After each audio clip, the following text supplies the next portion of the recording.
here in the UK.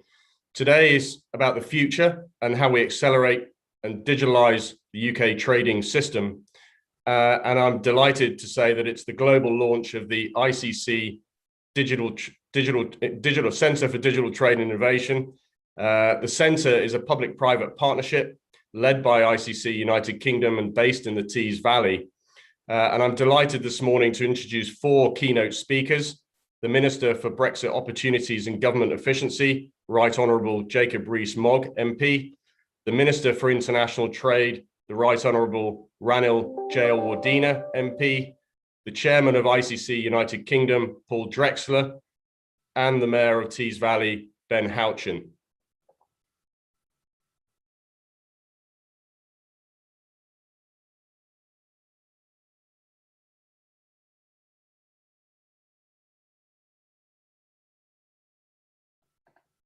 Thank you for inviting me to the launch of the Centre for Digital Trade and Innovation. I am sorry not to be with you in person, but delighted to be able to speak to you today as the International Chambers of Commerce and its partners launch this exciting new initiative. It is no secret that I was a vocal advocate for Brexit and the opportunities it presented to develop the world's best trade policy. For many people, the ease of doing trade is the key way in which they will interact with Brexit. So it is imperative that we grasp this unique opportunity to take back control of our borders and make trading quicker and easier. My colleague Ranil will expand on our goals for digital trade more broadly. But a key way the UK can realise that ambition is by leading the way internationally in the simplification, digitisation and automation of its borders. Doing so could be truly transformative for our businesses and their supply chains, and was a key ambition of our 2025 border strategy, through which we intend to create the most effective border in the world. There is much we are already doing to drive this forward in partnership with many of those here today, whom I thank. First, we are transforming the way data are collected and used across government through our new single trade window. In parallel, we are working with ports to streamline how border agencies operate at the frontier to make our processes less duplicative and more efficient. But to be truly world-leading, we need to look beyond improvements to the border that other countries have already implemented to a radical reimagining of how government and industry can work together to enable secure trade. That is why, in the strategy, we set out an ambition to develop an ecosystem of trust around the border. Through this model, we should be able to combine trusted trader status, technology and data insights to move physical checks and processes away from the border, facilitating trade while maintaining or even improving the security of the United Kingdom. This approach will allow traders and goods from across the world to be treated equally, with a system that is intelligence-led, data-driven, and proportionate to risk. It will mean that businesses of any size are able to import and export through Britain's borders with ease and fluidity. And it is pro-innovation, because it will encourage industry to develop the technology that will be needed at borders around the world. I hope it will make the United Kingdom a world leader in this sector. Realising this ambition will require us to bring together the best expertise in the world on border management, international trade and technology from across the private and public sectors. That is why I'm delighted to say that the Centre for Digital Trade and Innovation will join in a partnership with the Cabinet Office to deliver our ambitious series of pilots to develop this ecosystem of trust around the UK border. There has been real enthusiasm from industry for these pilots, with some hugely exciting proposals having been made for deploying a range of cutting-edge technologies at the border, from supply chain data platforms to smart contracts and Internet of Things technologies. We will be announcing the successful set of pilots in mid-May. The Centre will support the Cabinet Office to make this happen by providing expert insight on digital trade and standards to ensure that the pilots deliver the best possible outcome for the UK and its trading partners.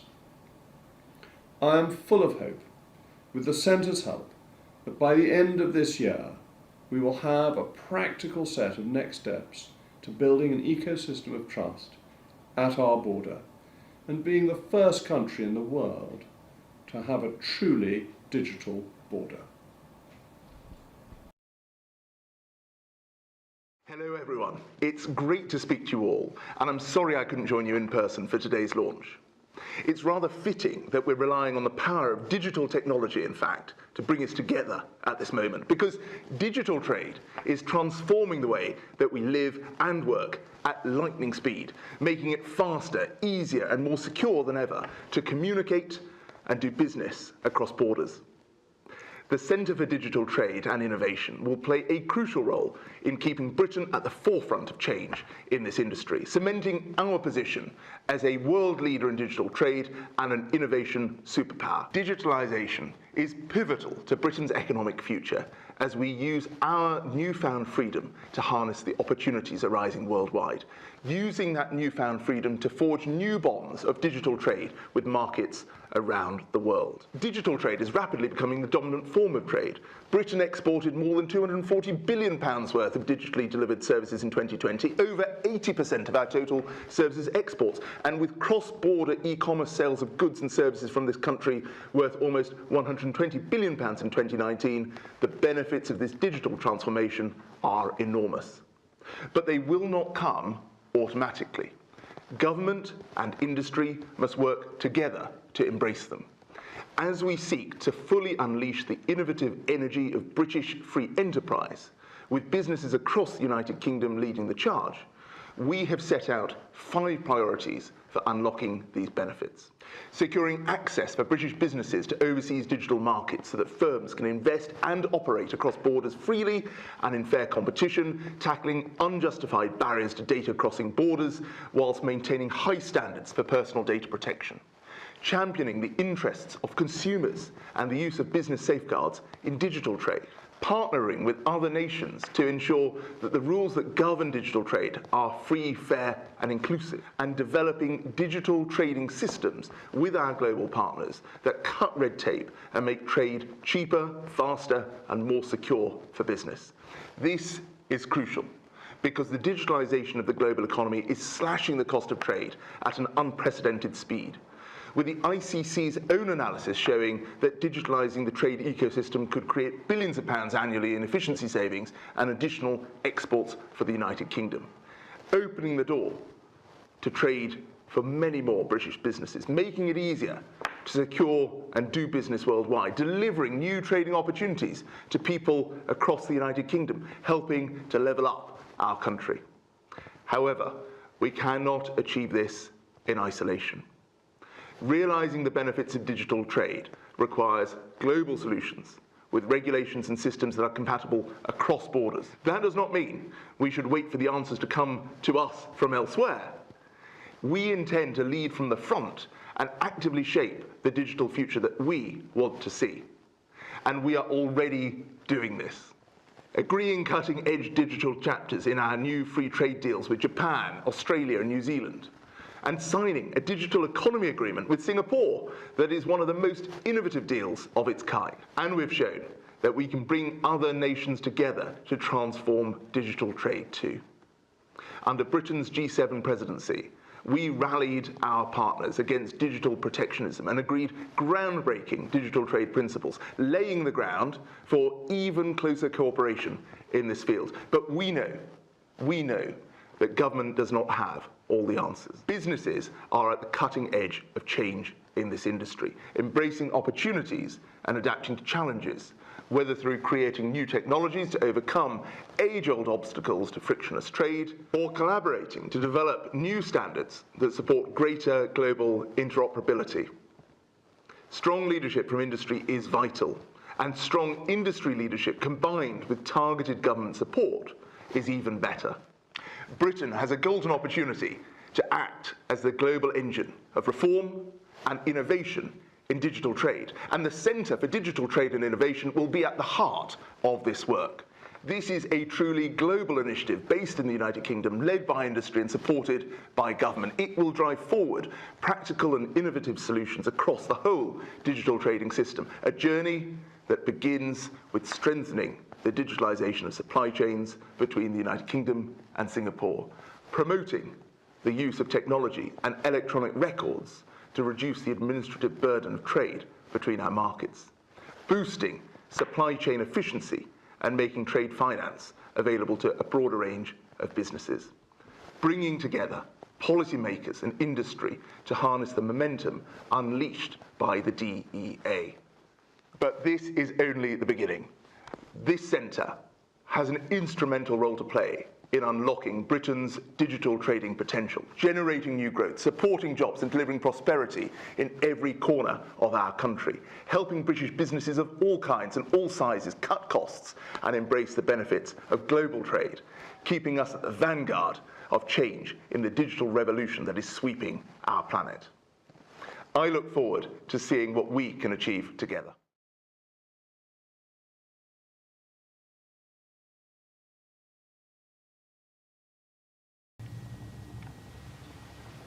Good morning and welcome, and thank you to Minister Jay Wardena and Minister Rees-Mogg for your strong endorsement of this global initiative.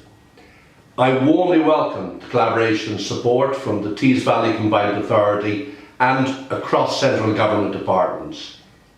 I would also like to share my appreciation to all the thought leaders and partners behind the launch today.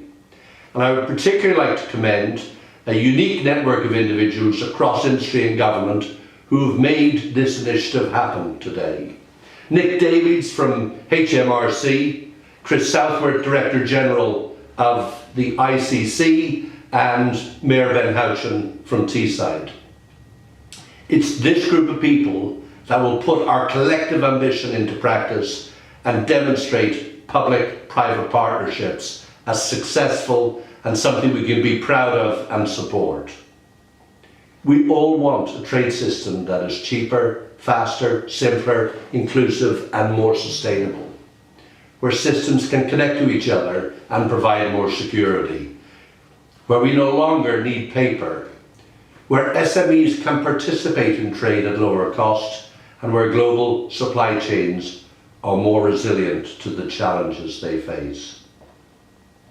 The trading system is complex, with a lot of actors across both the private sector and government.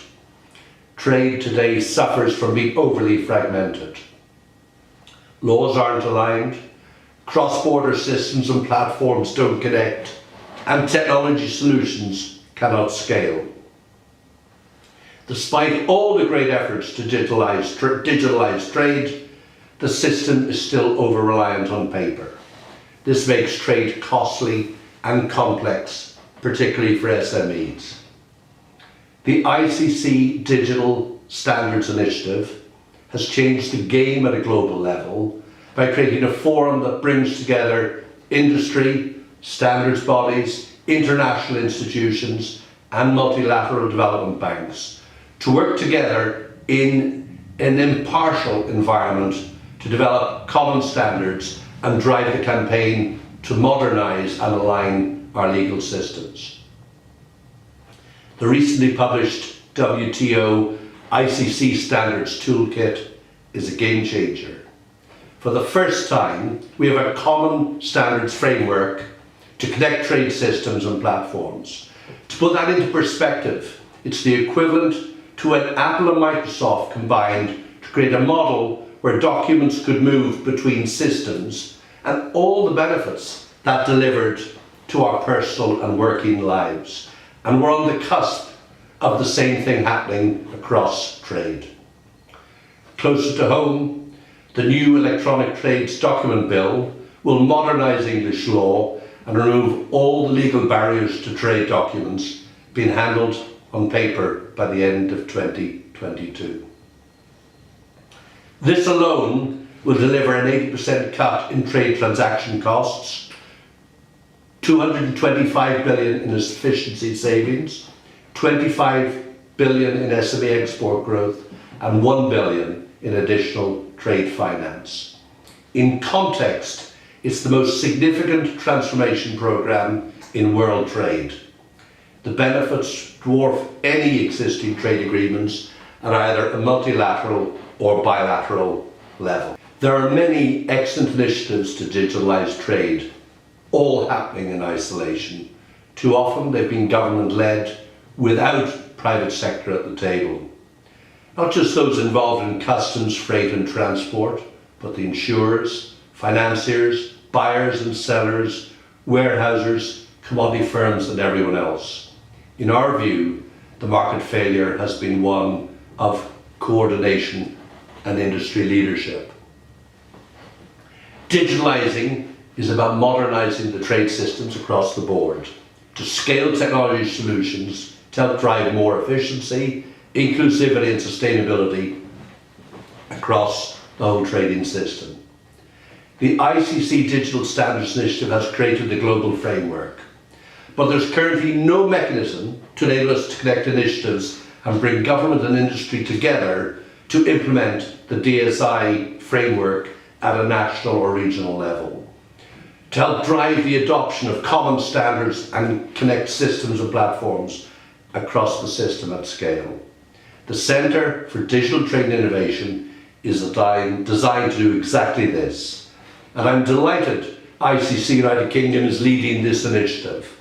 Our role will be to help to create an impartial forum that convenes industry and government to better coordinate efforts and share lessons learned. It will be industry-led and government-supported. And it will help us to connect innovation clusters and centres of excellence, both here in the UK and overseas, to test systems and ensure businesses are ready to capitalise on the benefits that we know are there, and to expand modern digital trade corridors like others are doing, for example, Singapore. We aren't saying we've all the answers. We believe we have a solution to coordination failure, but we are open to learn from others. It's about creating a mechanism where we can test models and systems, gather evidence and share what we've learned. This is about collaboration, not competition. Digitalising trade is about all of us playing a role and working together. The new centre is a starting point. Today we go live. We're here to work with you and welcome your support and input. Thank you. I'm now delighted to welcome the fantastic Mayor of Teesside, Ben Houchin. Ben, over to you.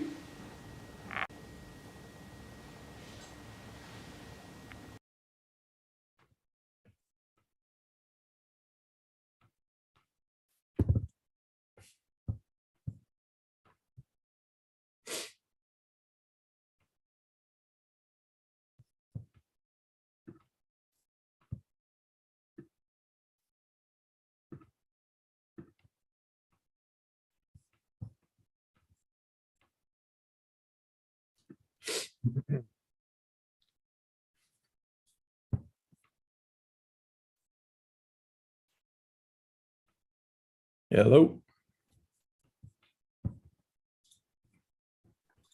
Yeah, hi Ben. Yeah, we can hear you. Can you hear me? Can you see me? Yeah, off you go. Apologies. Well, this is, it was all going so smoothly until I was introduced. So thank you very much, Chris, for that. Welcome, everybody. It's fantastic to be able to be at the launch of the Centre for Innovation and Digital Trade.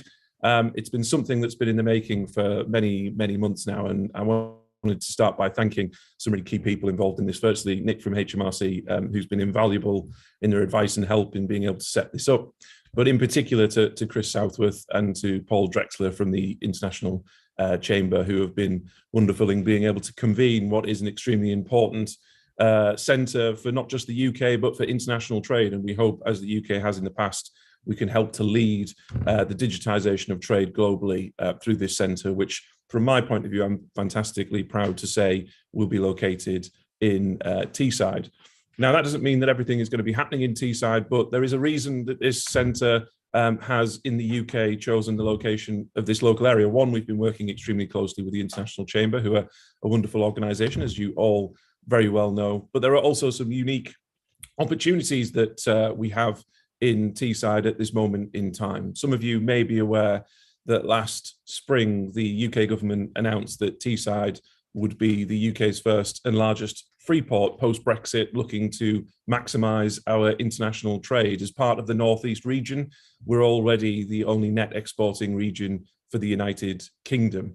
And what the free port opportunity brings is a number of things. Because of the free port, we're landing huge international investment from offshore wind manufacturers in blade technology with the likes of GE, through to monopiles with the likes of SEA, right the way through to the world's first industrial scale carbon capture and storage facility with Net Zero Teesside, a consortium of the oil and gas majors, project led by BP, as well as some really interesting work in the chemical and processing sector with green lithium and the automotive battery technology sector as well. And through free ports and through the wider Northeast region, we feel like there's a huge opportunity to be able to come and test some of the pilots that everybody's talked about so far this morning, and having that build-up of understanding of international trade, of having a trading history of exporting globally across the world. It's fantastic to bring this locally for what we want to do in the region. And already we have in the River Tees, the deepest port on the east coast of the United Kingdom. It's the 5th largest trading port, and it gives us a fantastic opportunity to test some of the new digital and innovative trade technologies to be able to increase those efficiencies, to be able to build trust between partners, not just within the private sector, but within nations as well, through trusted trader status, and in building on that enhancement so that we can move products and move ideas and move technology around frictionlessly, especially in an ever increasingly digital world. And again, as a microcosm, Teesside has all of the constituent parts. We now have the Treasury and the UK government, with both the Treasury and the Department of International Trade setting up just a few miles down the road from the Teesside Freeport, allowing the government to be located directly next to where the centre is going to be based, albeit it will be globally outward looking. The River Tees does everything from large-scale chemical and processing products, does bulk products. As I've already said, with the offshore wind sector, it does large-scale manufacturing, and it also does a huge amount of container product as well. So that micro ecosystem that we're working on internally already with the UK to be able to partner with the International Chamber to make it truly international is really, really exciting. We've been working for some time because of the free port about how do we make trade frictionless between customs borders, bonded warehousing and free ports within the UK, so we can reduce that administrative burden, reduce that regulation, and make the free movement of goods and services and products much cleaner, much more efficient. And now being able to overlay that with the partnership with the International Chamber, who agreed to come to Teesside and set up and lead on this fantastic centre, it then adds a hugely significant international element of being able to work across private sector partners across more than 180 different nations. And it's a really, truly exciting time, like I say, for Teesside in particular, as I would say as the local mayor, but actually for the UK to regain its title as a truly global trading nation and being able to work with nations from across the globe, from our European partners through to the Far East and Singapore, through to North America as well. We're really looking forward to being able to get this centre up and running as we have today. And hopefully in the not too distant future, I really look forward to welcoming you all over the summer for a physical launch of the centre, to be able to demonstrate what Teesside has to offer, but also get together and start to build, as Chris has said, that we don't have all the answers, we don't have all the solutions, but we want to work with global partners to make sure that the UK can help deliver digital trade. So thank you very much to the International Chamber again. Thank you in particular to Chris and Paul Drexler for being able to help us bring this to Teesside, and I look forward to working with you all over not just the coming months, but the coming years, for a truly exciting time for digitisation and innovation in our global trading partnerships. Thank you. Well, thank you very much, Mayor Houchin. It's a great privilege for us to have you with us live as well. Appreciate diaries and geographies don't make this easy.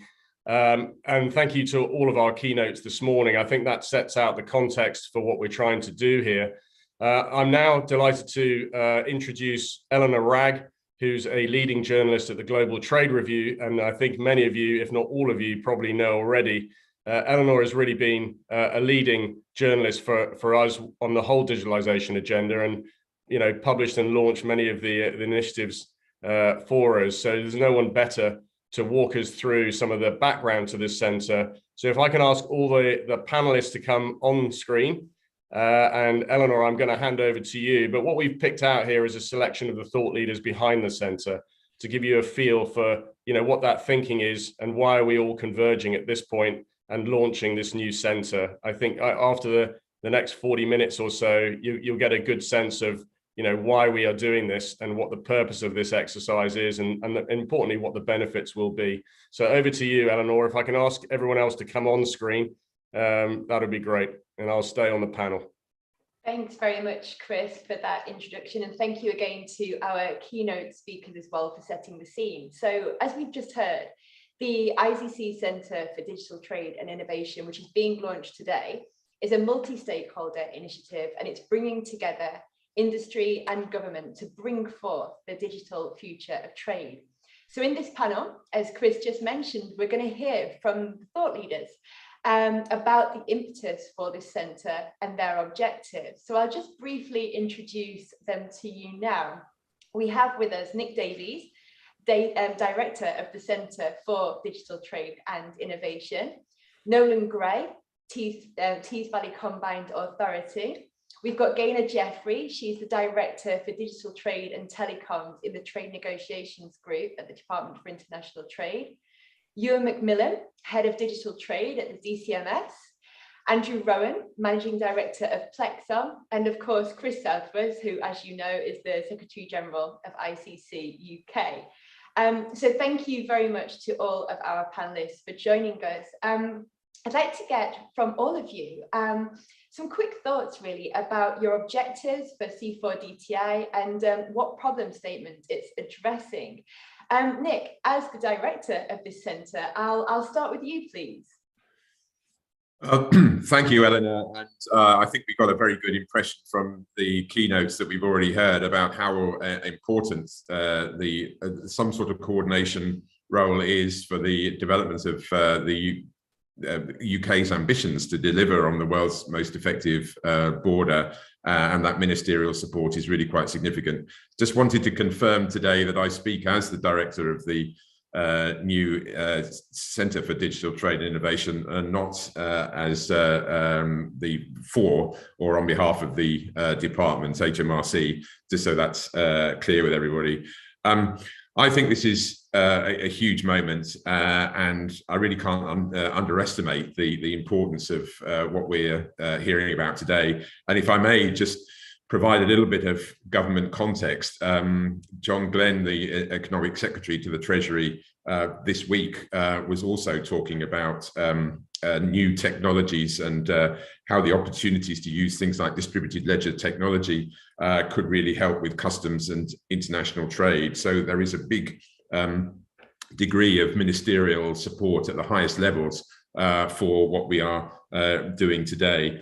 And I've been involved in this area for a while now.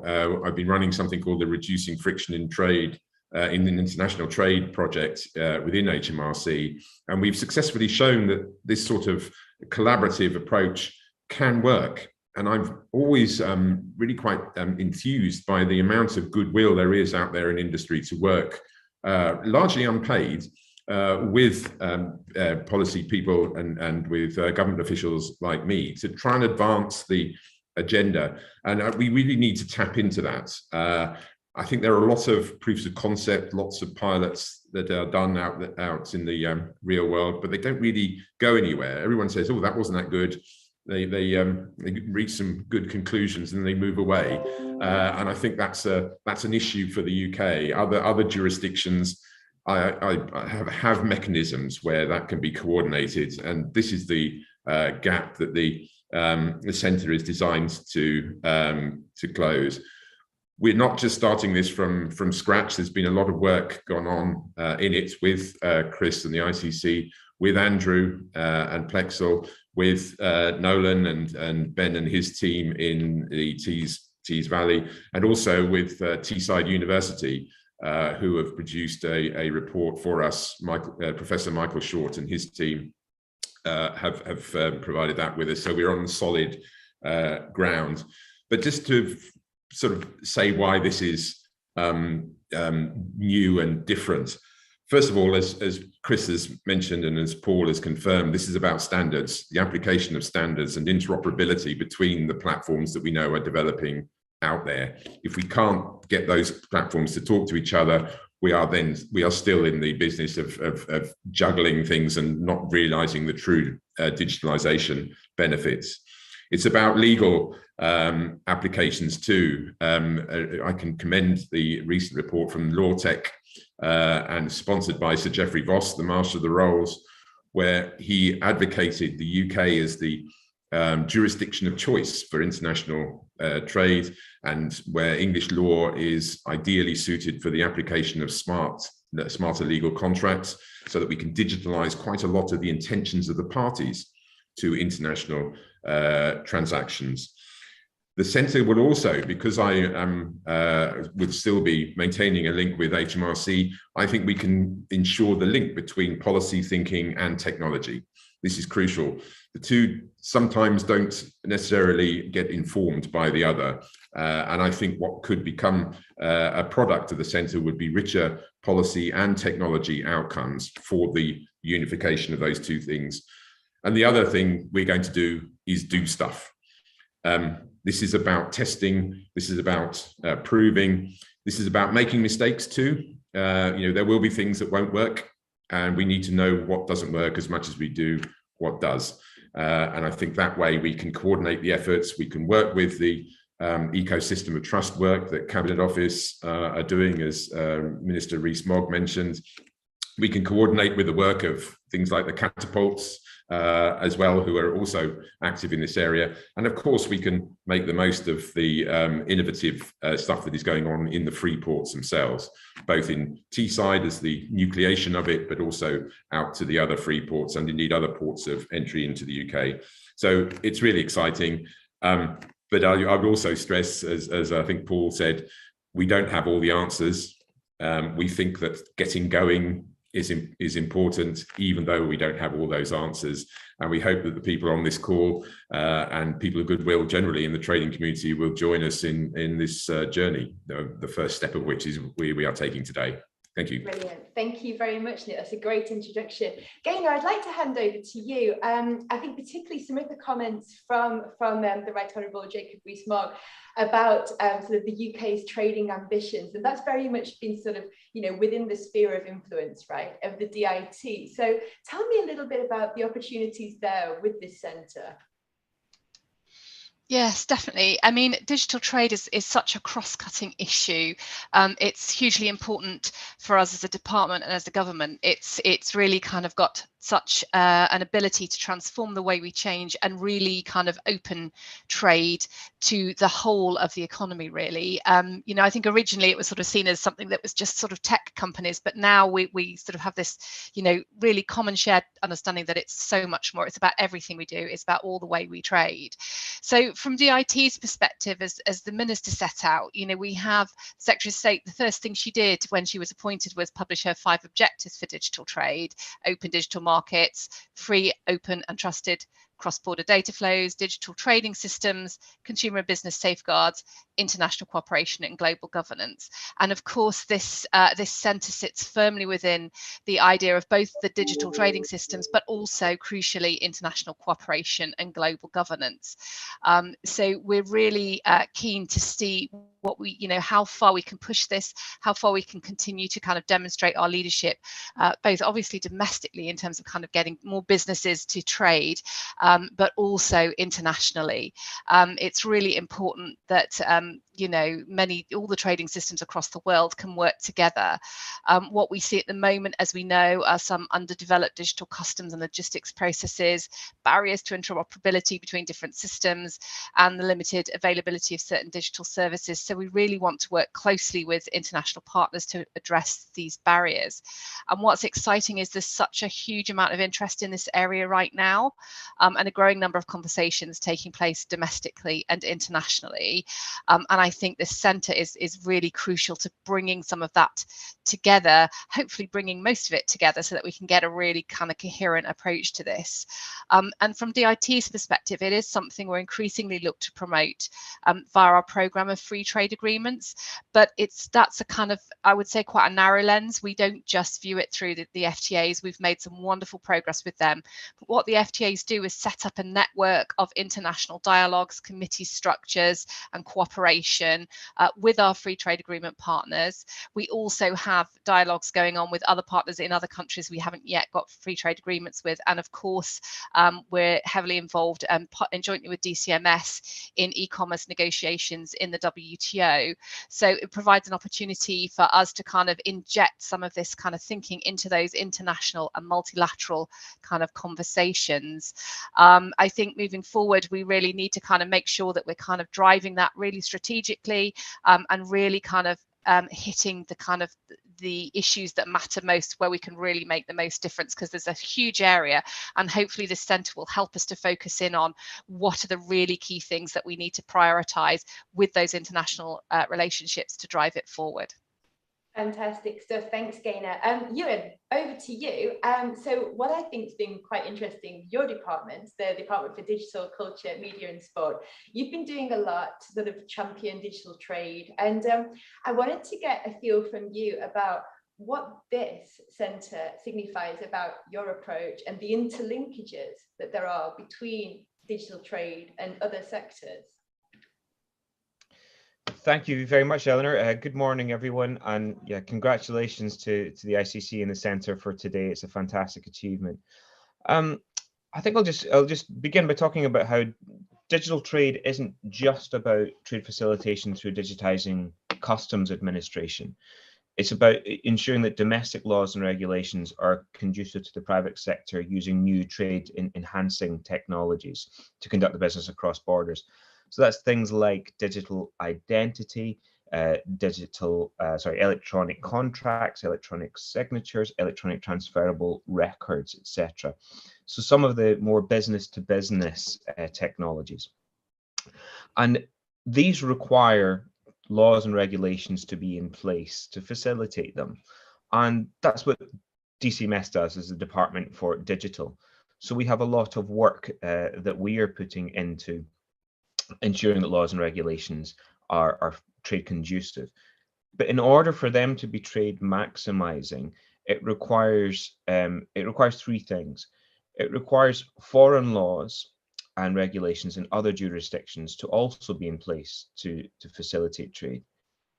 It requires private standards and practice to overcome industry coordination failures and interoperability issues. And it requires adoption by the private sector.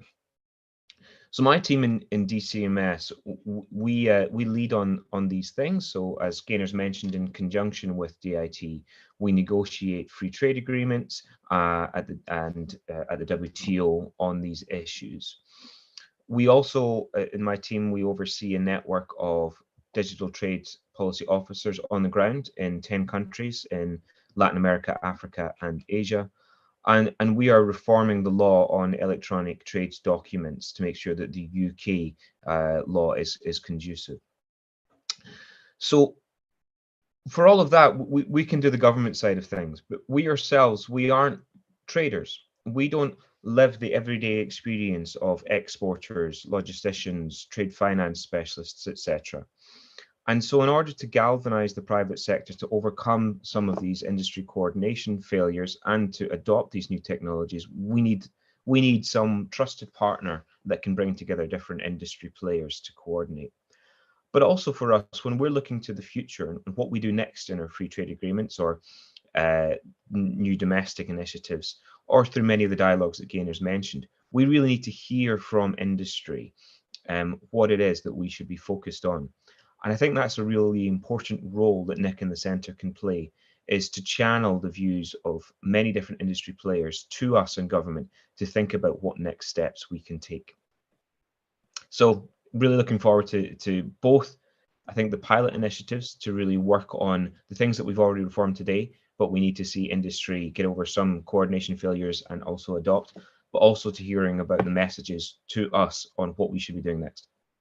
Fantastic. Thank you very much, Ewan. Now, Andrew, over to you. You're here representing Plexal, and Plexal is pretty interesting because you're this innovative company You kind of forge connections and collaborations between kind of industry, academia, investors, startups. So what are you bringing to the table here at the C4DTI, and what are you most excited about? Thanks, Eleanor. So Plexal is an innovation company that seeks to stand on the apex between public sector and private sector. And the thing that I think is so exciting about the Centre for Digital and Trade and Innovation's opportunity is all about the fact that there are so many diverse stakeholders here that to Ewan's point, we need to provide access to, we need to engage with, we need to make sure that they're motivated to come to the table. There's no single owner within that ecosystem that's going to cause the type of change and transformation that has been outlined so nicely on this call so far. And technology dominates the opportunity that sits in front of us. And it's all of these constituent parts that I think make this so exciting about that strapline that's been mentioned a few times around industry-led, government supported. I think it's exactly the right dynamic of what is presented here, where there's huge benefit available across multiple industry verticals. The ICC Centre causing this common meeting ground to discuss, to challenge, to understand what next and what the transformation opportunity is, and then to inspire change, not always delivering it, but to inspire that change and cause that change to happen. I think this has got all the constituent parts of something that not only meets a government policy objective or multiple government policy objectives, but it also drives genuine change to the citizen, to the SME, creates an accessible route to a market that otherwise is suboptimal. So we're so delighted to have played a part in helping the design and the thinking and the motivation for this to happen. And we are a private sector body, but we are at the service of this centre in any way we can help and support. Excellent, thank you. Now, Nolan, I'd like to move over to you. There's this huge business case, right, for digital trade. I think it was alluded to in a couple of the keynote speeches, and there was a really interesting piece of research last year from the ICC saying that trade across the G7 could increase by $9 trillion over the next 5 years if we were to reach this full digitalization. But it's not just an economic or a business case, right? There's an inclusion angle too. So, trade digitalization will kind of lower barriers to access to trade and ensure trades for the many and not for the few. Now, I wanted to kind of pick up with you, Nolan, on Mayor Houchin's comments. How does the location that's been chosen for the centre tie in with this aspect of inclusion and the sort of spreading the benefits? Thank you, Eleanor. I think in terms of the location, I think if you look, you have to look at what is going on Teesside at the moment, and I think it's fair to say that we are probably one of the most dynamic regions at the moment. We are getting a lot of traction, but particularly from my perspective, the Freeport model, the new Freeport model that the UK is bringing in. If you look at the main objectives of that, the Freeport policy, which is an incredibly well thought through policy, there are three leading objectives there. One is to regenerate land, create investment and reskilling.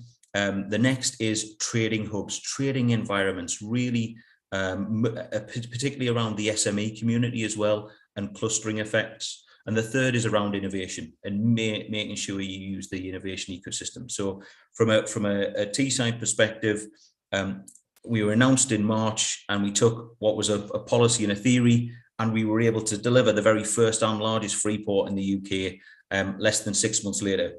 So I think that demonstrates just how fast and fleet-footed we are. And it goes to a little bit about people want to see activity, not just words. So I think that's part of the reason we are an action-based location.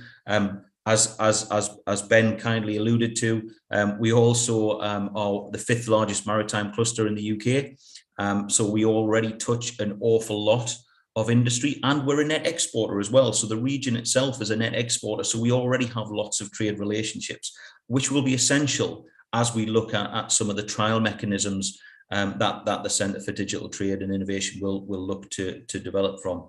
The other thing is that we tend to the comment would be shy Ben's getting out is what we would say locally. The truth is, we're not shy in coming forward. So again, we think that will help, but it also will drive the inclusivity. We've got over 17,500 SMEs within the Tees Valley region. And a lot of those are seeing difficulties with barriers to trade, not just cost, but just the complexity of paperwork, things they haven't had to do for the last 40 years. So again, part of this process for me is about how we enable those businesses who are already successful businesses in their own right, but how do we help them continue to trade with the world? Excellent stuff. I'll just, bearing in mind we do have a very international audience, and as a fellow Northerner, I'll just translate that shy bairns get no. It just means timid children don't get anything. Chris, I'll hand over to you, because it would be remiss of me not to ask the ICC about what role they're playing in their centre. So do please give us an idea, Chris. You know, why now? What's the impetus behind this from the perspective of ICC UK?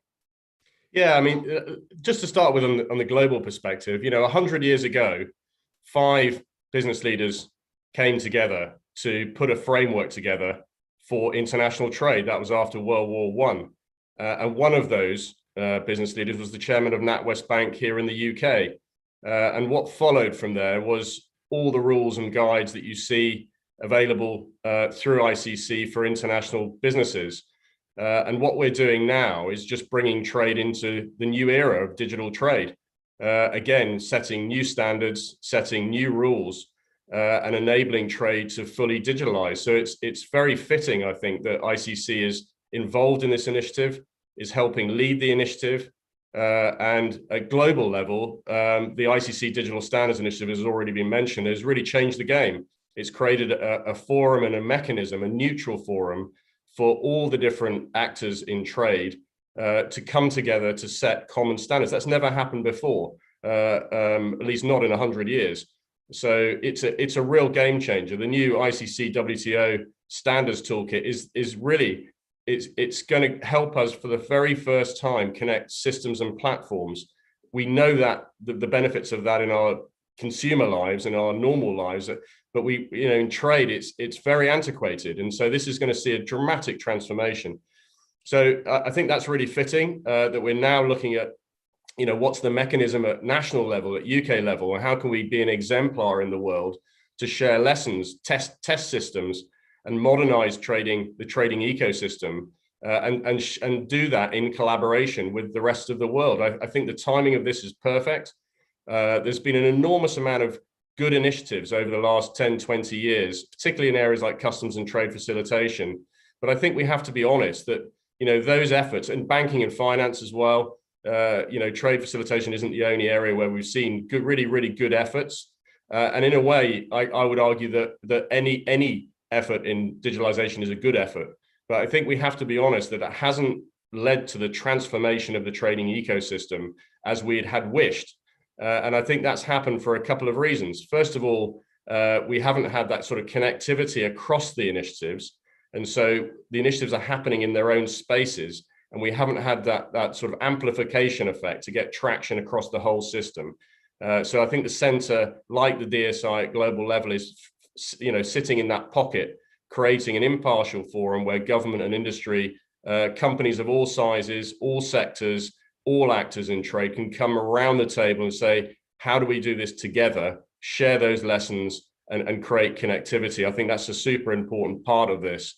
But I think it's also about, you know, the practicalities of testing. You know, digital trade is a little bit different from traditional trade, you know, which we basically understand pretty well. We've been doing it a long time, as tariffs and non-tariff barriers and all those sorts of issues. Digital trade, you have to do stuff. You have to have the right standards. We have to have interoperable systems. And so you've got to make, you know, and there's obviously a swathe of fantastic technologies that are coming onto the market almost every week. And we have to, you know, as been said for the last 2 days consistently, is digital trade is a journey. This is just the next phase in that journey. But we've got to make a start, and we've got to, you know, test those systems end to end, not just within our national jurisdictions, but with our trading partners overseas, because trade is an international operation. It's no good just one country doing its own thing. We've got to do that with everybody else. And I think what the government have done is absolutely amazing. If you look at the UK-Singapore Digital Economy Agreement, it's not the only agreement, by the way. There are many others. But the government has set the platforms, the frameworks where we have aligned legal systems. We're pushing open digital systems. We're based on common standards, where we're agnostic to technologies. These are the environments in which international businesses can really thrive. It's our job now as industry to respond to that challenge and actually operationalize the whole thing. But to do that, we need to do it together, because trust is a big issue. Why should I invest in new systems as a warehouser if nobody else does that? And that's the same challenge for everybody, including government, by the way. We have to build that trust together. And the way, I think we do that is through this. This center is a great example of a mechanism where we can build that confidence that we're all investing together. We're all sending the same signal to the market. And we have the capability to test and pilot, drive research, and look to the future as much as look to the present. What's the next big thing coming at us? How do we get ready and prepare the market for that? And bring others with us. That inclusivity piece is absolutely crucial. If we're trading into Africa, we need to work with the African nations, and that's the same for Latin America or Asia or any other part of the world. I think the UK is already being an incredible global champion for digital trade, and all we're doing here really is responding to that and following that lead. I think let's be the exemplar. I think that's where the UK really plays to its strengths as an innovator, with an enormous array of technology solutions coming out of the UK. It's incredible. But we've also got these incredible centers of excellence around law and finance and insurance and all these other really important aspects of the trading ecosystem. It's about bringing that expertise together to drive the transformation that we all want to see. And I think we're now on the cusp of that happening as a reality. It's not going to happen overnight, but this is the beginning of that next phase in the journey. Great stuff, Chris. Thank you. Nick, I'd like to come back to you, because one of the aims of this new centre is to establish, as we've all kind of mentioned now, establish this private sector infrastructure to foster digital trade, right? Now, what does this entail in practice? For the average SME exporter, what will they expect to see from the centre? Okay, well, maybe you can start with my own personal vision is of something that we call the utility trade network. And for an SME, I want the experience of trading into and out of the UK to be a one-stop, simple, intuitive stop. So you go to an environment, may not need to be a platform as such, but an environment where you can simply type in, I want to sell my strawberries to France. And up pops a smart contract where you put in the details of what you want to do. It asks for all the data that is required by all the actors in that supply chain. It's captured, it's put on the platform, it's made available to all the actors through nodes which are carefully calibrated to their permissions or their entitlements, and that's it.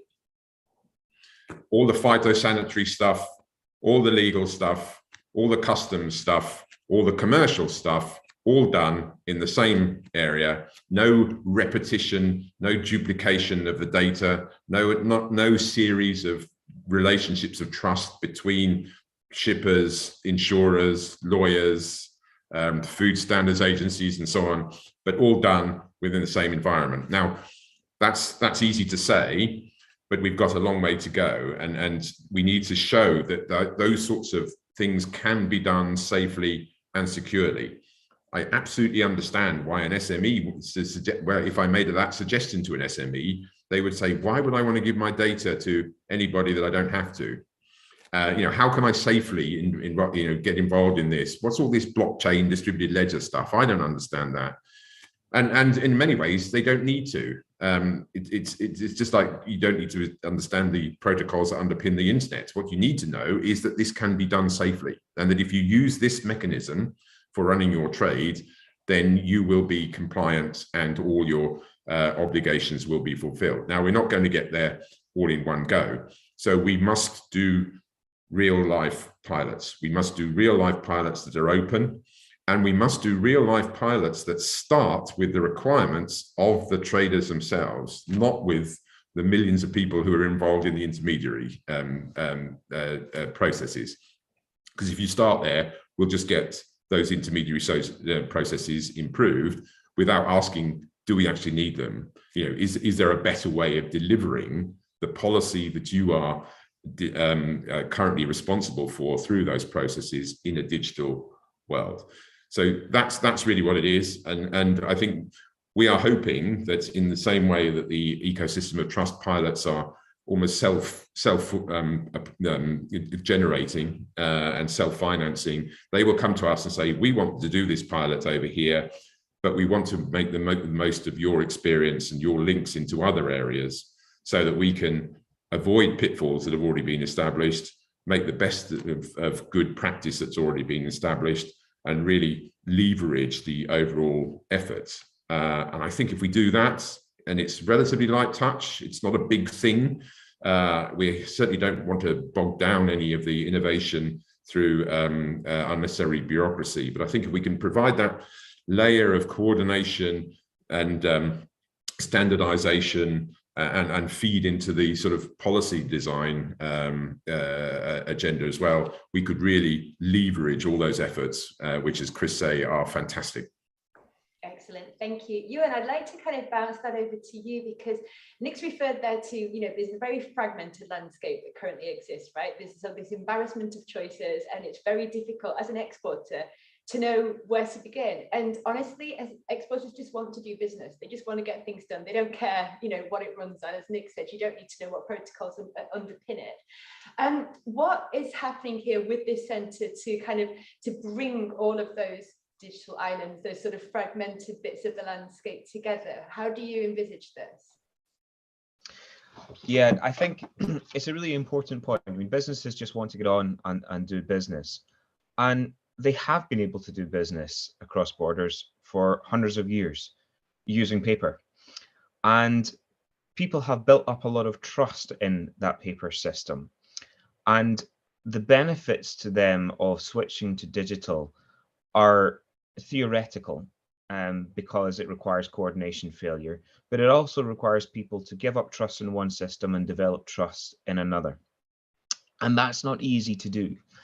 And as a quick aside, when we've been talking to different stakeholders about the Electronic Trade Documents Bill and how that will work in practice, how people will switch onto electronic bills of lading, for example, we've had people say things like, but what's to stop someone simply copying electronically a version of a bill of lading and emailing lots of different bills of lading around? And the answer to that is, of course, there's very technical solutions to that are blockchain based. But ultimately, what's to stop someone using a photocopier on a bill of lading right now that is a piece of paper? And it's interesting to see that people have just developed this trust in bits of paper, even though they are by no means foolproof, and we have more secure ways of doing it.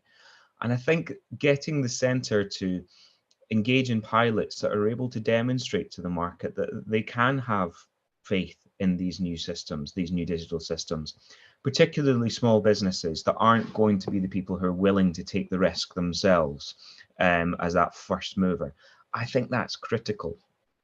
And it's something that we're hoping to do once we get the bill, fingers crossed, passed in Parliament, so that we have a new legal basis that's fully compliant with the UN model law on electronic transferable records in the UK.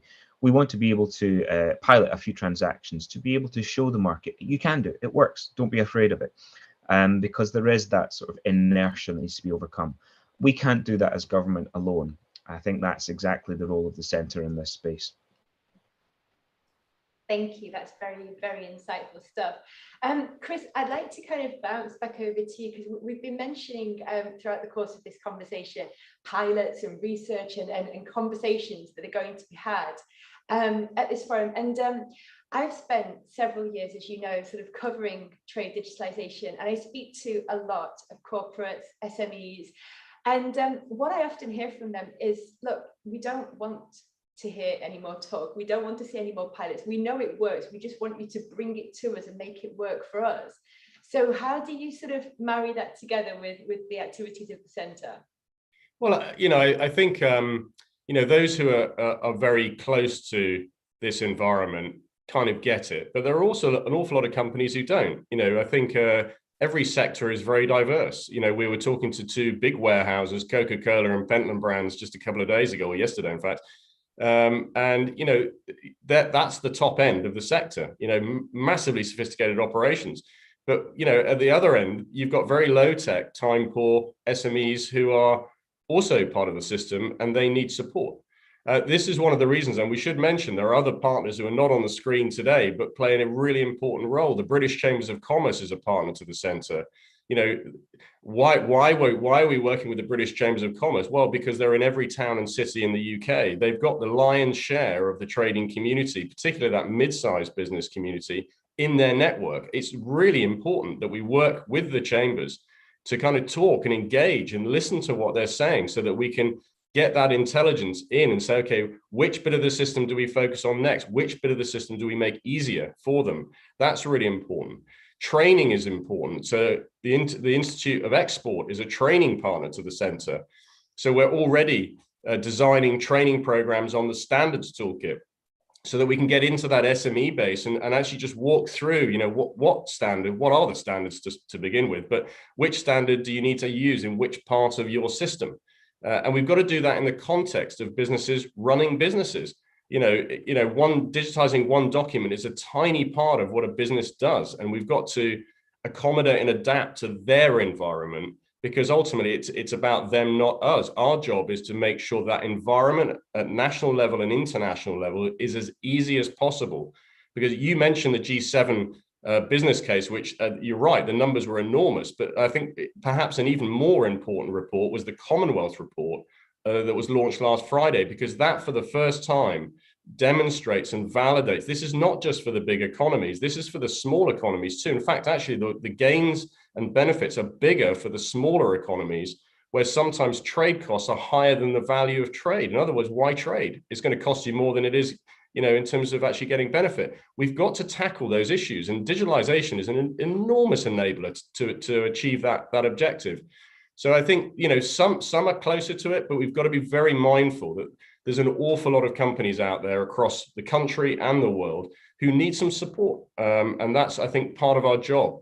One of the starting points and the thinking for the centre, from my perspective, was really working with Ewan's team, and it became really clear, Ewan's team are asking me questions and, can we engage industry in this, or what do industry think about that? Well, it's actually incredibly difficult, to outreach industry at scale and canvass those opinions in a nice, clean, easy way for policymakers and decision makers to say, okay, this is the priority, or that's the priority, or this is not an issue, or that's an issue.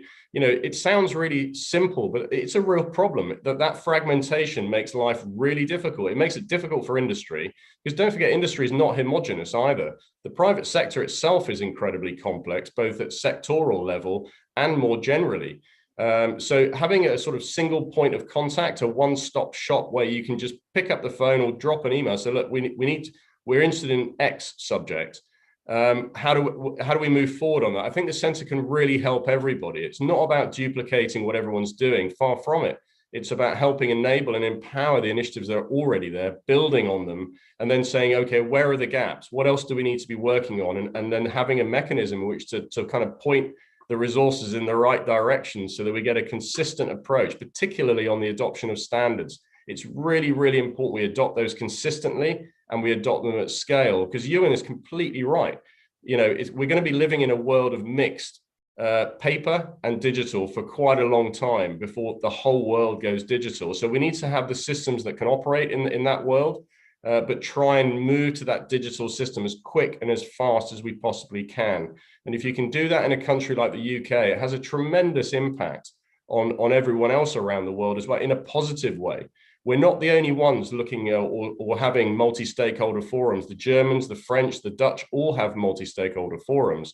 So we can connect to them, we can work with them, we can share lessons about what they're finding are the problems, because quite often there are common patterns and themes. It's an international trading environment. SMEs in other parts of the world have the same challenges as we do.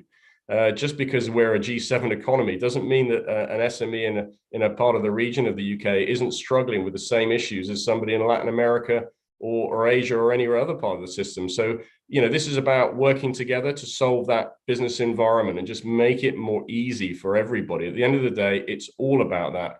Less cost, less complexity, simplicity, more sustainability is a big part of this.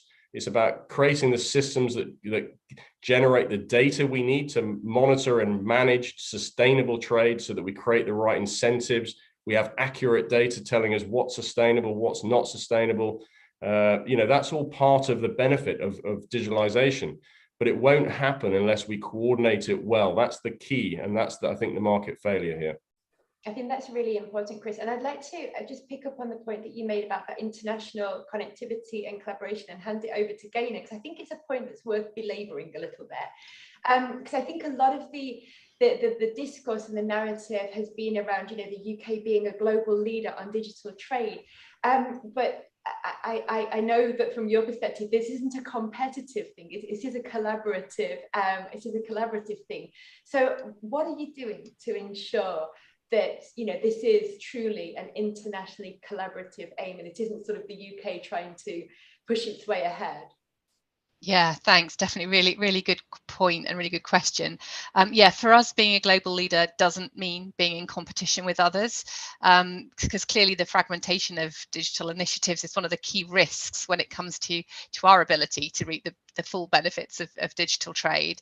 So that's why one of the Secretary of State's objectives for digital trade is international cooperation and global governance. And we're very much kind of mindful of that piece. And that, digital trade doesn't work in silos. Or trade doesn't work in silos. It is by its very nature international. So we very much recognise that unlocking the benefits of digital trade does require global solutions with regulations and systems that are compatible across borders. Hard to achieve. But we don't think that means that as the UK, we should wait for it to happen. It's going to require a concerted effort, and we want to lean into that rather than adopt a wait and see approach. Somebody needs to lead. There are a number of countries leading. We talk to them, Singapore being a great example. So, a kind of collaboration of like-mindeds to start to move some of it forward. But not all parts of the world share our vision where digital trade is based on an open, fair and inclusive rules. So we need to lean into that too and do everything we can to shape the digital future across all sorts of boundaries, not just with our like-mindeds. But a really great example of how we can combine kind of this leadership, this thought leadership, this positioning that we have at the moment with collaboration is the G7 digital trade principles. This is the first time that the G7 has agreed to common principles on digital trade issues across a whole range of issues, not just sort of digital trade facilitation and this digital trade ecosystem we're talking about today. The G7, of course, includes the US and also in practice the EU, who took an active part in the discussion. And the US and the EU, although we would consider them both like-minded in many ways, don't always see eye to eye on all of these issues. And it was under our presidency and thanks to the UK's efforts that these principles were agreed. So we're in a really good position to kind of, step in as a kind of an independent and as a thought leader to lead from the front and bring people together. Similarly, in the WTO, we're doing a lot of work leaning into that, including with kind of developing economies as well, to try and kind of get as broad a base as possible to some of these international cooperations. So UK leadership does not mean UK being at the front in terms of being positioning ourselves competitively. We want to be competitive, of course, as a trading nation, but we need to collaborate to make sure that we can kind of do that in concert with everyone else. Great stuff, thank you. So with this launch now of the C4DTI, I wanted us to give to the audience some real takeaways here, because this is all sort of, speaking very theoretically and so on, but I want each of you to give our listeners sort of, what's first on the to-do list? What happens next? How can they get involved? You know, what can they expect to see? So I think, Nolan, if we start from you, and we'll sort of work our way around. If I give you all sort of 2 minutes each, if possible.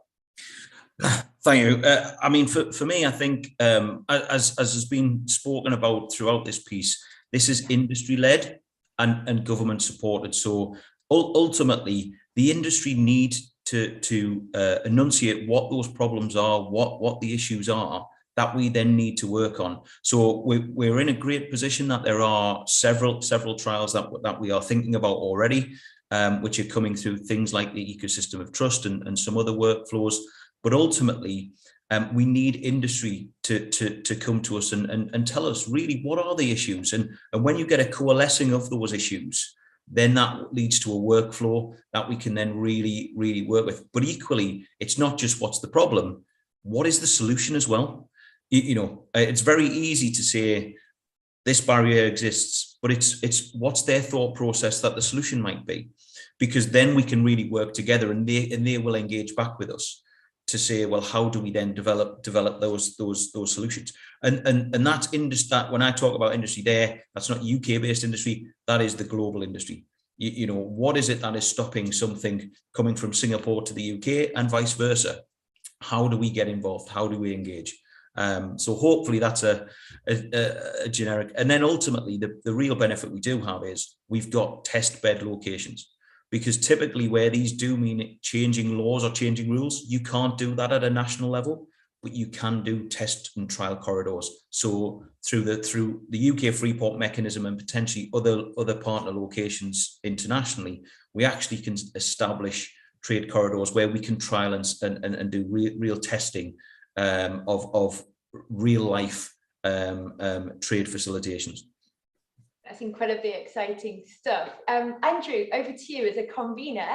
What would you like people to take away from this? Yeah. Thank you, Eleanor. So I think there's some really critical steps to come, and I think the urgency at which we engage, I think, is paramount.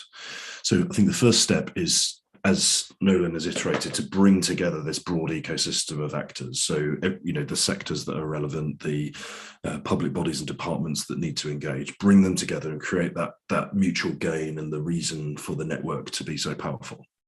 Secondarily, within that network, establish critical partnerships.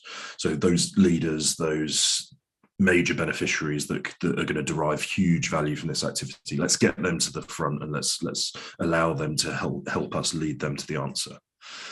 Thirdly, physical and virtual identity. So we heard Mayor Houchin earlier on talking about the potential for a launch in the summer in Teesside. So let's get that physicality of the centre going. Let's underline the reason why we're so excited about working in the Tees Valley alongside Nolan and his teams. But also the virtual identity, that this is a global activity. This needs to have presence in countries of our strategic choice and those that are the B-end to the trades that we're talking about. And then finally, Eleanor, you phrased it really nicely around making sure that what we're not is another vehicle for pilots. And what we're doing is we're aligning target opportunities, prioritized outcomes, creating the infrastructure and the capability for pilots to be delivered, but then importantly, adoption and scaling, and making sure that journey towards adoption and scaling is open and standard, it's interoperable, and it doesn't cause a vendor lock-in scenario. It creates federation of the opportunity. I think those are all really interesting and really exciting points. Ewan, over to you. What's first on your to-do list for this centre? Thanks. Well, I'd really echo what Andrew has said about adoption and scaling. I think that's key. For us, it is quite clear. Our next step is to deliver the electronic trade documents bill, and for us to get that through Parliament so that it becomes an act. And we would be looking at the centre to support us in doing that, and then ensuring that industry is ready to take advantage of that once the law is in place. With respect to supporting, you know, the centre now has a loud voice to represent for industry, and this bill still has to make its way through the House of Lords and the House of Commons. And as much noise as the centre can generate to have Lords and MPs think this is actually a really good thing to do would be helpful in transitioning it into law. and then making sure that companies are aware of it and know how to take advantage of it, that they are primed, ready to use electronic transferable records once there's a legal basis to do so in the UK. I think that really is the role of the centre. Excellent. Let's pass that over to Chris, because I think that's a really interesting point about leveraging the centre so that industry speaks with one voice to government. I think that's really, really key. And I know it's something that the ICC does anyway. So Chris, over to you. Sort of what are your objectives here? What can people take away from this? Yeah, I think in terms of, top of my radar, I'll totally support what you and say we've got to get this electronic trade documents bill through Parliament. It was said in pretty abrupt terms, I think, yesterday. But I think it's absolutely right. It's absolutely essential. Otherwise, we're going to be having the same conversation in 10 years' time. That legal environment is the enabling environment. It's absolutely crucial that and it's also been the missing piece actually over the last 10, 20 years. So let's get that right, because that will change the game entirely. And obviously English law changing tips the domino in all sorts of other parts of the world trading ecosystem. So it's a great example actually of the UK where it can really make a difference and lead by example. The pilots, we've mentioned those. I think those, getting a first round of pilots with other countries going this year is going to be really important. Testing in key areas like use of electronic bills of lading and electronic certificates of origin, really, really practical, crunchy trade activities. We need to test that. Who's ready, who's not ready, where do we need to get the support in to make sure everybody is ready? Those really, really practical activities. Research is a really important part of this. I mentioned work with the British Chambers of Commerce. Universities too play a big part here. But let's look at what's coming at us in the future and get ready for that. All sorts of areas like e-invoicing, and the big one coming is digital assets and currencies. We know we're going to need to integrate that into the trading system. So let's prepare the ground for that. A campaign on digital identities. I think that was a key takeaway from yesterday's session. That's a really important pillar and building block to the system. But clearly companies are not aware of what the opportunity is. So let's run that campaign. We can do that.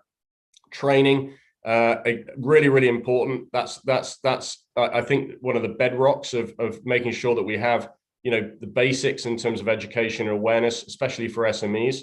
And then working with the international community, I think, is really important. We're already a major partner at the Digital Standards Initiative, but through that network at global level, we can work with every country in the world. We can work with all the major institutions. It's an enormous opportunity for us to leverage.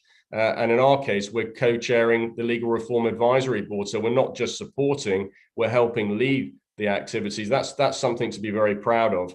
And then the Tees Valley, I should say, is, I can't think of a better region to go and get started. I'm a northerner, so I think being in the north is great. I'm a bit biased in that department. But, the Tees Valley is a hotbed of innovation. It's a center of industrialization in the past. I mean, where else would you want to start to bring this new era of trade across the UK? I think it's fantastic. And at the end of the day, it's about going with those who are willing, isn't it? Like any good innovation. When we met with the Tees Valley team, I mean, it was just an immediate connection straight away within seconds and minutes. We're all on the same page. We all want to do it. So I think, that combination of individuals, including the people on here, is really, really important because it's quite unique. I know that speaking to colleagues elsewhere around the world, these networks don't exist. So let's optimize on those kind of relationships and make stuff happen. And then deliver results. But let's not overstretch ourselves. Let's be practical. Let's get those results and share the lessons. Work out what the next steps are and evolve and adapt to what's in front of us. Excellent. You mentioned two phrases there. So this sort of the working with the international community and the practical and crunchy trade activity. So that's Gainer's field. So the practical side of things and working internationally with partners. How do you expect to leverage the centre to kind of help you in what you're doing as you're sort of forging these trade relationships? Thanks. Yeah, I mean, there are a couple of things for us there. I mean, as mentioned before, actually, really helpful to understand where we need to focus our efforts, as I said as well, about, you know, what are the things that can make the biggest difference that we really need to focus in on. So getting that intel on the ground from traders about what really matters and what really makes the difference. So really great to have that. I think there's something also about the kind of the way the centre is coordinating all the different things that are going on, or as many as we can, you know, as the centre can manage, and to kind of build a coherent and consistent narrative, because you know, it's that going out there and showcasing what we're doing and talking with one voice, both across industry and government, and coordinating that, a single message about this is where we need to focus, this is how we're doing it, and these are the benefits. And that's really, really valuable because it's so fragmented, you know, across countries, within countries. So kind of bringing that together and having a single voice is really good. And the research and the pilots that are going on will be really helpful too, because, you know, we can talk a lot of talk as governments, but it's really great and really important to have the facts and the figures and the examples. And it's so important to have businesses alongside saying, you know, that yes, this really makes a difference. We see that quite often when we talk to other governments, that if you can bring businesses with you, it's quite hard for them to look a business in the face who is saying, this is the benefit to me, this is the saving, this is what I've been able to do, and say, oh, I don't really care about that. So having that real practical business focus as well is really important. Wonderful, thank you very much. I'm going to hand over to Nick now as director of the centre. What key takeaways do you want people to go away with today about the launch of this centre? Well, first of all, I want to thank everybody on this panel and who is listening for your interest in the centre. You know, we're not starting from scratch, but we're starting small. At the moment, you know, we've got lots of practical things to do. We've got to recruit some people. We've got to establish ourselves a modus operandi, some targets and some business plans, that sort of nitty-gritty stuff, which we will be doing over the next weeks and months. But what I really want people to recognize is that this is the first step on a journey, not just to establish this framework, but establishing a framework that has an end in sight, which is the sort of one-stop frictionless trading experience that I think is within grasp.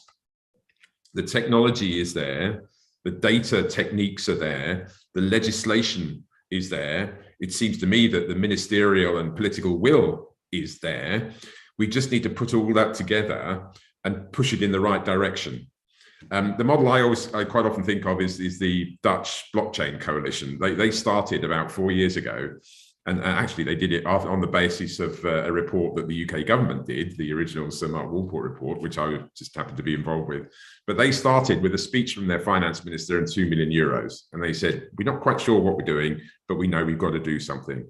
And they learned as they went along, and they are now a very effective bridge between the public and private sector, and the what they're doing in Rotterdam is really quite exciting and something that we should look at. So we need to have a vision, but we also need to acknowledge that we don't know all the answers and how we're going to get there, but get there we will by focusing. And I think this is a theme that has been mentioned by many people on the panel, and indeed in the previous 2 days. It's starting with the traders.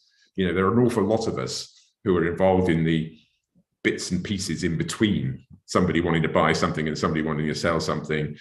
Don't ask them necessarily. I mean, they will need to be involved, but start with the people at either end.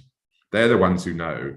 And I think, you know, if we can show that it can save 10 quid on the production of a bill of lading, just basic stuff which will appeal to the CFOs and CEOs of those small and medium enterprises, and they'll think, hang on a minute, this is bottom line stuff, I'm in. And then you build up the momentum, and they won't be sold by slides and conferences and white papers. They want, it saves me 10 quid on a piece of paper. And if we can do that, and I think we can, we just need to build that up, merge it with the legal and regulatory and standards and other technological changes that are going, and build that sort of scalability and interoperability into other areas.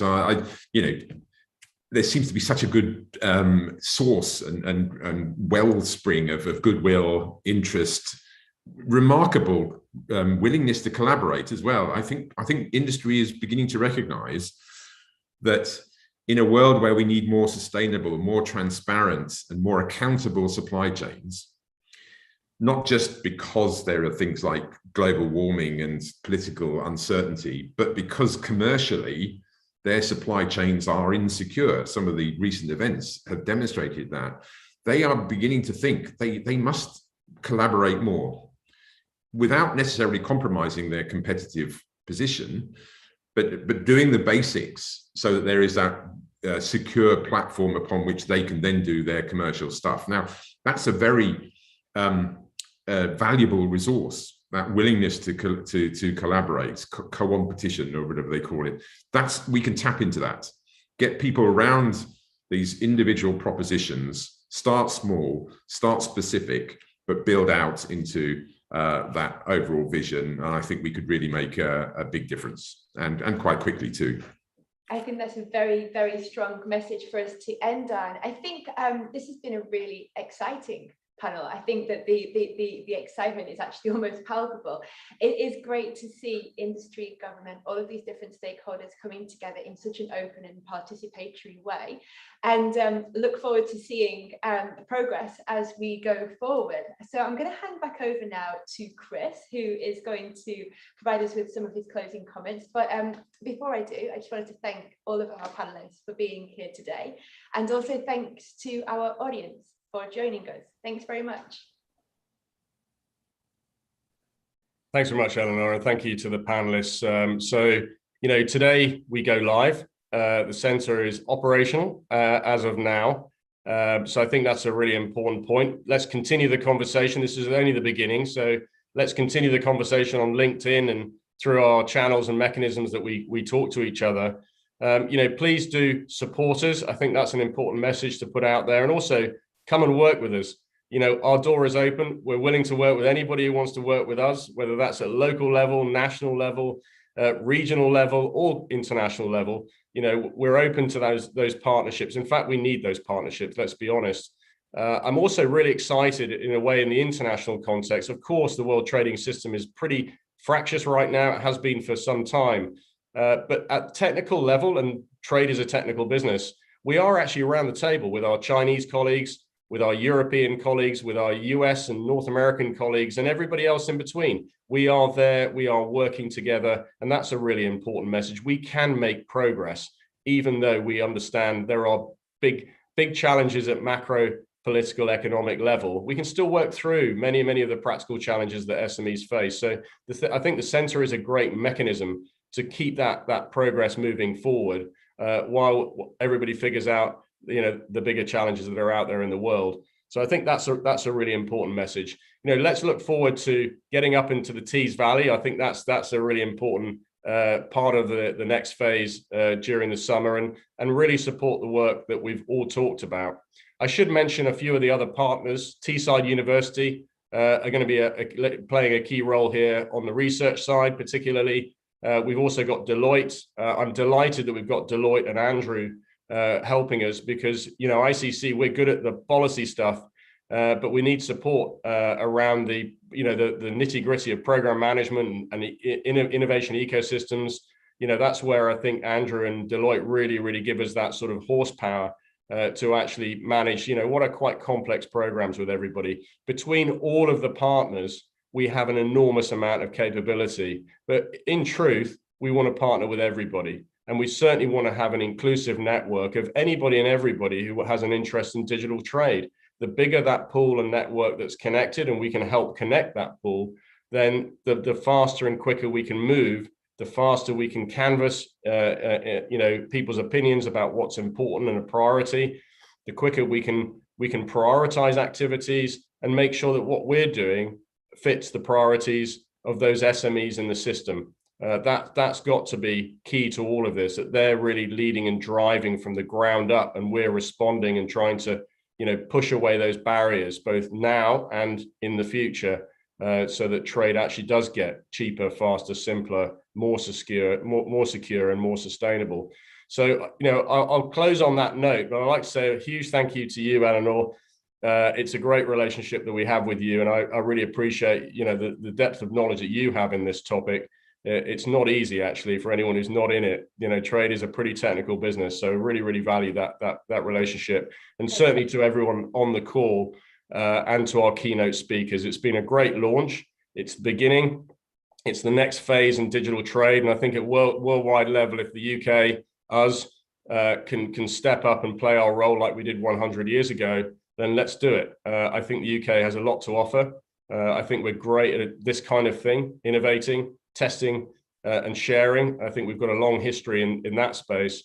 And I think the centre is a part of that wider picture. So let's get on and do the job. And I think the next phase is about getting really practical, and that starts on Monday. So thank you to all of our audience. I really appreciate all of you who've been with us over the last couple of days. I think I have to say that this is so relevant to all the conversations we've had over the last couple of days. But let's keep working together. We'll publish the action plan from the last couple of days in terms of what comes next, and obviously the centre now we can actually be public on. Will play a fundamental role in helping enable that and put it into action. And then we've rattled off a whole series of activities that you can expect to see over the coming months. But thank you to everybody. It's been a terrific week of activities. It's been a fantastic launch today. And let's get together up in the Tees Valley for a proper physical launch a little bit later in the summer. Thank you very much, everybody.